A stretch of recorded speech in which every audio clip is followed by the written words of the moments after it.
26 through 28.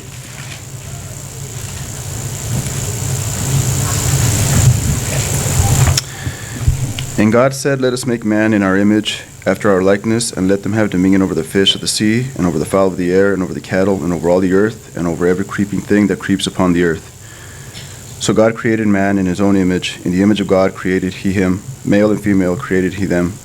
And God blessed them, and God said unto them, "Be fruitful and multiply, and replenish the earth, and subdue it, and have dominion over the fish of the sea, and over the fowl of the air, and over every living thing that moves upon the earth."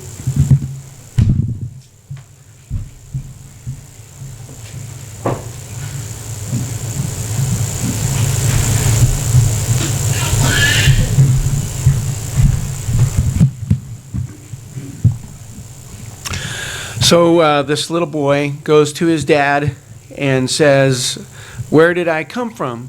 And the dad is thinking, okay, I guess this is as good a time as any. And so he proceeds to tell him the facts of life. And the little boy's eyes of course, get bigger and bigger. And finally he finishes and asks his son, says, "So what do you think?" And he says, "Well, Billy said he was from Omaha, so I was wondering where I came from." So that's kind of a good story to remember to be in the same conversation. But I bring it up because it matters whether or not the answer could be traced back to a stork or to the birds and the bees. It kind of changes your perspective on everything. The truth about your origin determines your perspective of who you are now. And the same is true as far as our origin of humanity. Every once in a while people think about this, say, where did we come from? And how we came to be determines our perspective of who we are now. Just briefly, I'm sure you're well aware there are a lot of explanations as to what the origin of the human being situation is and where we came from. There's a Hindu story. There's a being with 1,000 heads, and the gods sacrificed him and made him into butter, and then that resulted in life. That was how life came to be. And there's a Mayan story. Several spiritual beings made man. I thought this was interesting. I think this says a lot about the people who thought of this. There was more than one attempt to make man. The first attempt was made out of clay, and it fell apart. The second attempt to make man was made out of wood, and he was empty-headed. And the third is kind of interesting. The one that was intelligent was made out of corn. So that's kind of interesting. And then there's a Sumerian story. Several gods were involved, and they had an idea where they would create, one of them had an idea to create a lesser being to serve all the gods. And they sacrificed one of their own, a god, and they mixed his flesh and blood, and they spit on it and made clay, and they made 7 men and 7 women. There's a bunch of stories like this. I think, as a side note, you might consider the possibility that you'll come across some of these creation stories and say, wait a second, that sounds like in the Bible. And what happened is there was the original account of what happened, and it was distorted over time. That would be the only logical explanation. The two big contenders, of course, are the Big Bang Theory and the Genesis account. At least in our culture, if you're talking to somebody, they think it's probably one or the other. Some people believe that God used the Big Bang and things like that. But essentially, the Big Bang Theory is where there was nothing, and then there was instability. We created energy. Energy resulted in matter. Matter became life, and life became man. And then the Genesis account indicates that God created man. I don't think it's just a matter of picking which one you like best. That might be tempting. It's easy to mock the one that isn't yours. And I find myself, I hear about some of the explanations and I think, well, that sounds ridiculous. And I know that there's people who read Genesis and hear what I have to say and they think it's ridiculous. I really do believe that it's a matter of considering the facts and rationally reaching a conclusion. It's not just a matter of preference, but that might be something to talk about at another time as far as the details, because the creation account makes sense on every level. This morning I'm going to focus on how our ideas about our origin have a huge effect on our perception of who we are right now. Where we came from is going to determine what's expected of us. And one thing to consider about the premise of evolution is it kind of undermines our value. I mean, it's one thing, I don't want to be the guy that's just like, well, I don't like that, so I'm going to dismiss it. I've looked, I've read, I'm sure you have too, and it doesn't sync with just science, let alone anything that might be offensive to my ideas. But evolution presents the idea that we are simply cosmic accidents. We emerged out of the primordial soup. Have you heard that term? I'm sure you have before. There was chemicals that were involved. And then there was one guy, he said, you know what? He's a modern writer, philosopher, scientist. He said, you know what? At best, we are grown-up germs. And that's the thought in a lot of people's minds.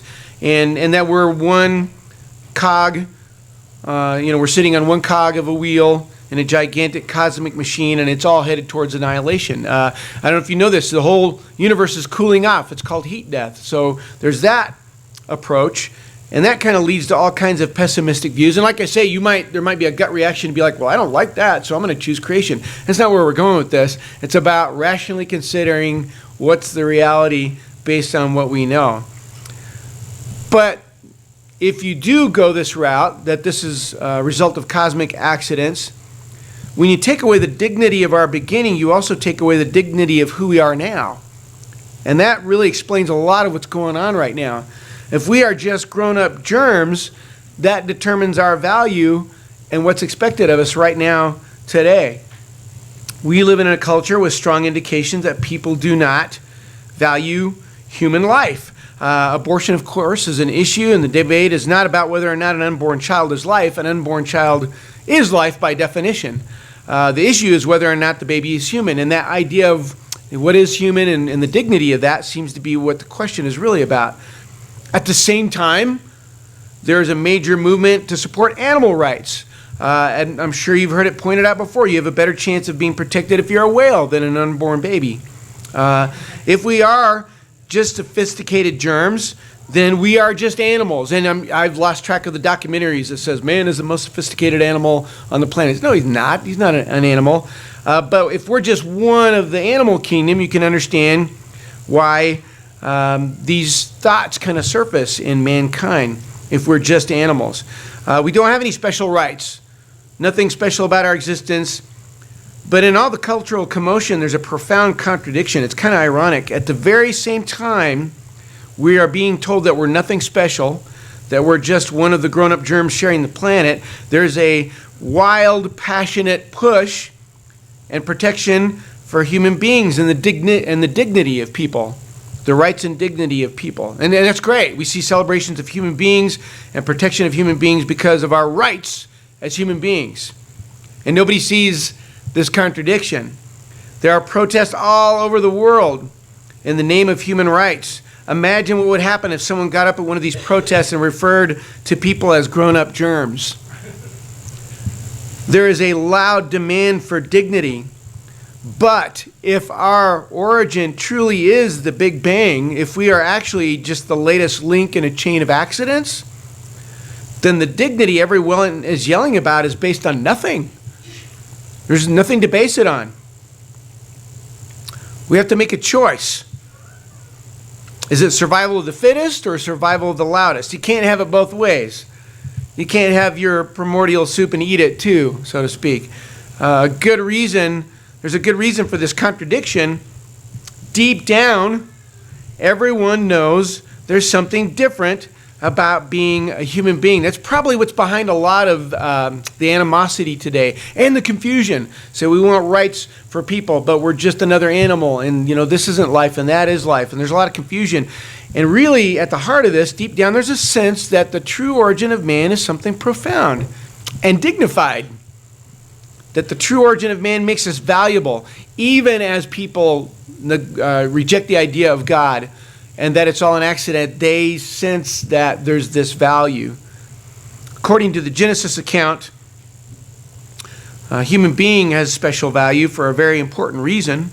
I'm going to be reading Genesis 1, starting at verse 26 again. And the reason Omar read this is to show this idea. God made us valuable. Now, I really believe he considers all creation valuable to himself. But our culture treats animals better than human beings in many cases. But God made us valuable. And it's worth noticing that this is what the world is doing today is a reversal of creation. God made a lot of life, and I think he got a kick out of it. I mean, just look at the variety of the things that he made. Very creative. But when he made man and woman, this was going to be something exceptionally different and exceptionally valuable. Here's Genesis 1:26 through 28. Then God said, let us make man in our image. See, that it hadn't happened yet. According to our likeness. And let them rule over the fish of the sea and over the birds of the sky and over the cattle and over all the earth and over every creeping thing that creeps on the earth. God created man in his own image. In the image of God he created him. Male and female he created them. God blessed them, and God said to them, be fruitful and multiply and fill the earth and subdue it and rule over the fish of the sea and over the birds of the sky and over every living thing that moves on the earth. You are not an animal. You're not just another creature on the planet. In fact, you're in charge of it. God made man in his image. It has nothing to do with arms and legs and eyes and ears. It means that you have godlike characteristics that the rest of creation does not have, including intelligence and creativity.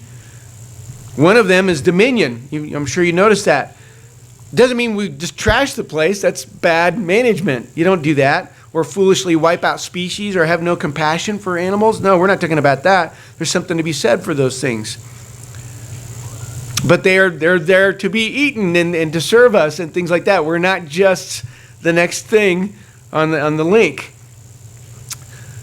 It does mean God gives us status and gives us value. A lack of compassion towards life in general is not a good thing, but our existence is not the same. The point is, as human beings, God has put us in a position of privilege. See, it's kind of a handy thought to just be like, well, I'm just, driven by instinct and evolution. It's not my fault. I was born this way. All these things that come into play. A lot of conversation today, you can trace it back to this idea of the dignity of our beginning. We have been put in charge of this place. God gave us dominion. It's one of the ways we were made in his image. Along with that, he gave us something else. He gave us rational thinking. It's a different way of thinking than animals do. Animals' thoughts are driven by instinct. And I know this is the best I could do to come up and say, a lot of people say, no, there's not much difference here, using tools and things like that.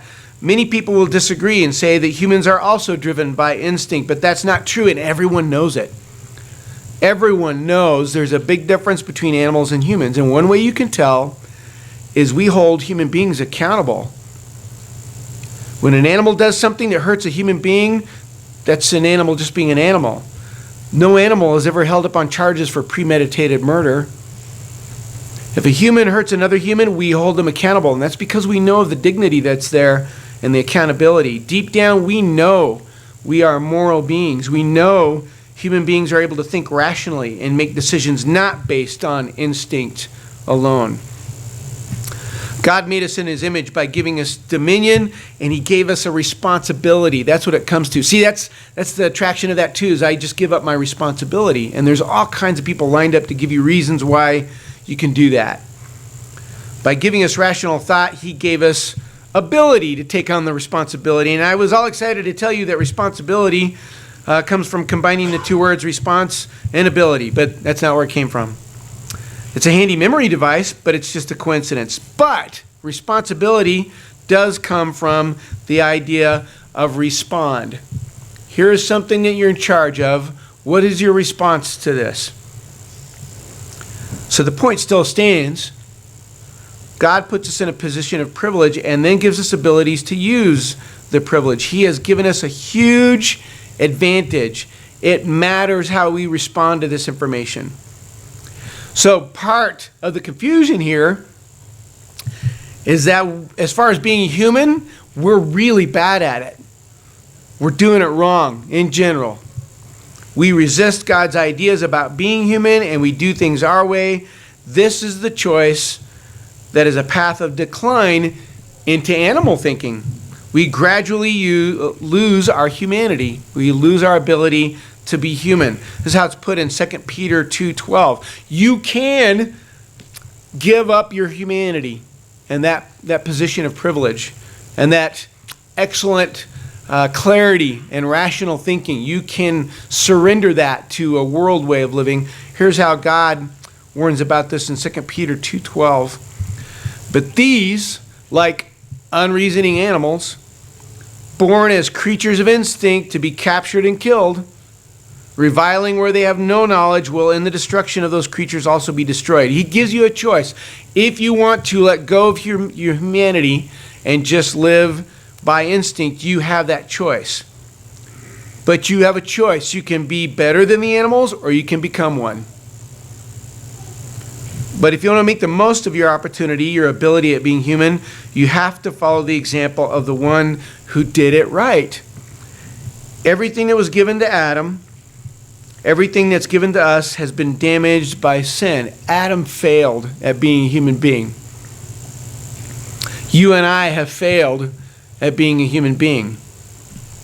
The only one who successfully lived in the image of God, who lived like a true human, was Jesus. That's why in 1 Corinthians 15:45, he's called the last Adam.